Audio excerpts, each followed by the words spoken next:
Your life is a gift. Everyone that is still alive has a testimony. The purpose of this message is simply to share hope. Hope that no matter what you are facing in life, you will survive. I was in Baltimore, Maryland, touring with a major recording artist when all of this happened. We were supposed to stay at the Hyatt Hotel downtown by the harbor, but all the rooms were taken because of a sporting event that was happening the same night. So we had to stay in West Baltimore, in a rough area of town.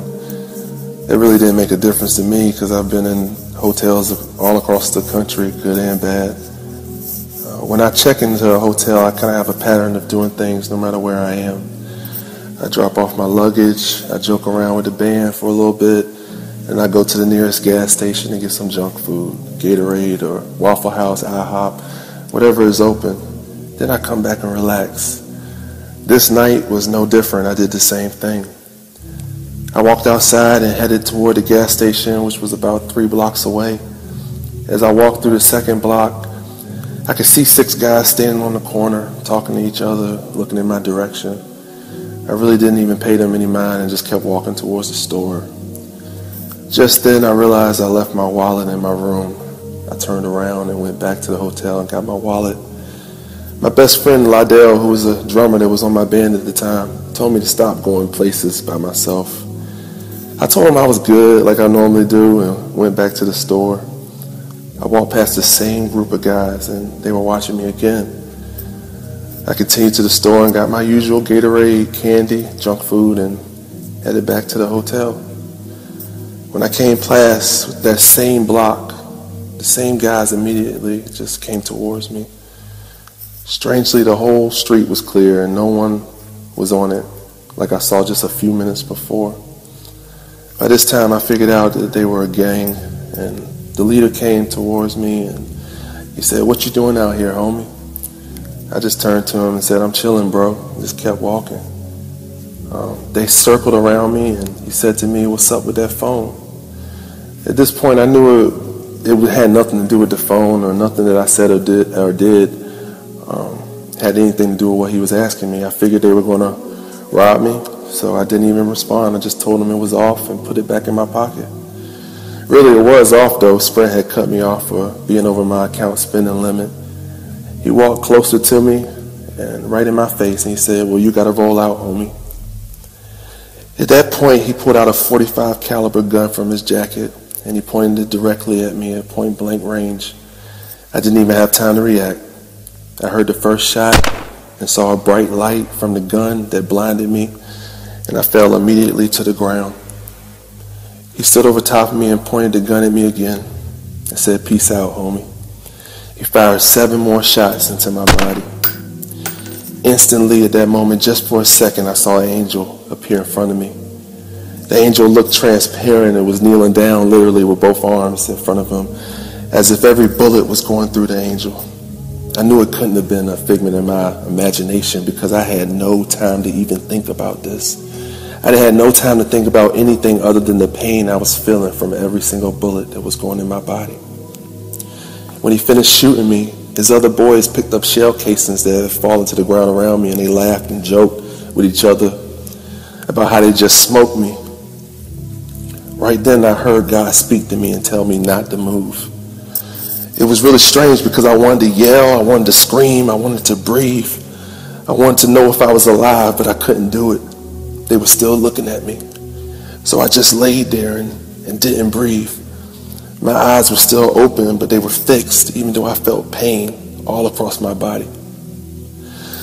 For the first time in my life, I felt no pain from even not breathing, which was the strangest feeling I've ever felt.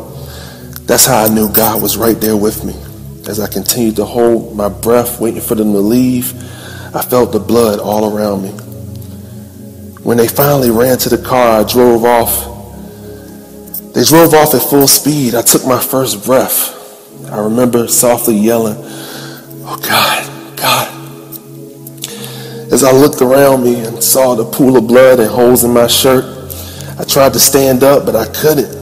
I couldn't feel my legs. So I dragged myself off of the street and onto the sidewalk, literally crawling. I tried to flag down cars to stop and help me, but nobody would stop. People literally slowed down and looked at me and kept going. It was literally only me and God. I had a moment where I had my life flash before my eyes. I thought about everyone that loved me. I thought about my own funeral. I thought about the things that I should have said to my family and the friends that I didn't tell. Just then I remembered that I had my cell phone still with me. My hand was completely covered in blood, but I still managed to dial 911. When the operator came online, I told her that I had been shot, and she asked me where I was. Thankfully, I was lying right next to a street sign so I could give her an idea where I was. She tried to keep me talking, but I really couldn't because I was losing my breath every minute that went past. Eventually, the police showed up, about 5 officers. One walked toward me. He asked me my name, how old I was, and that was the end of the conversation. After that, they drew lines around me and put up police tape and crime scene tape and set a perimeter. This is when my faith really had to step in, though. Even though all around me it looked like death, I had to speak life, and I began praying. There was nothing I could do but that. The ambulance got there eventually, and 7 minutes later, they loaded me in. Immediately, they began cutting off my clothes and hooking me up to all kinds of machines. This was the first time that I actually saw the gunshot wounds with my eyes, and at that moment, tears began to flow from my eyes. My body just looked dead. Looked like I shouldn't have been alive, but I was. I heard the EMT say to her partner, "I don't think he's going to make it." It hurt to hear those words coming from her, but I tried to hold on to life. By the time I got to the hospital, they rushed me down the hall into surgery. When I arrived in the room, it was like the strangest scene I ever seen. The room was lined with nurses, doctors, police, other hospital employees looking at me in disbelief, almost as if what they heard on the radio, my condition, they were stunned that I was alive. The lead doctor whispered in my ear, "I'm about to give you some anesthesia to put you asleep for the surgery. Can you sign this paper for me?" Oddly enough, I was able to sign it and did pretty good. I did so good that the doctor joked and said, for someone who's got shot all these times, you sure do have a good signature. Right at that moment, I looked in front of me and I saw people standing at the door, and I saw people surrounding around me, and I saw that same angel that I saw on the street. I saw standing in front of me with his arms folded, looking at me, nodding his head, as if to say everything is going to be all right. Right then I felt a peace upon me that relaxed my breathing, and I fell asleep.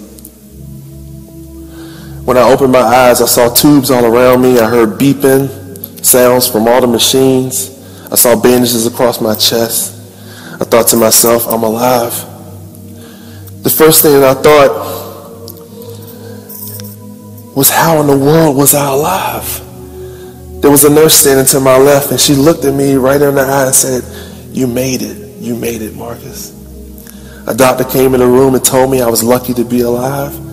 I knew luck had nothing to do with it. He proceeded to tell me that he performed an 8-hour surgery on me and removed half of my stomach, my whole spleen, half of my small intestine, reattached my colon, and removed half of my pancreas. I just looked at him in disbelief, but I believed him. I found out later that my doctor, he found God through my surgery.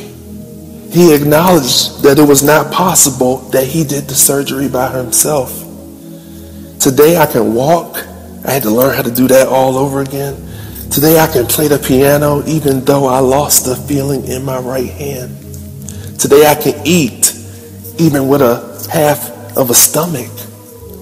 Today I can walk in peace because God gave me peace during the most chaotic time of my life. Today I know that God is a healer. Mark 9:23 says all things are possible to him that believes. Do you believe? I know that I do. I encourage everyone that hears my voice to do God now and not later. A common misconception is that you need to clean yourself up before you come to God. But the truth is, you just have to come to God and he will change you. God bless you all. God keep you. Remember that God is sovereign and bigger than every problem and every situation.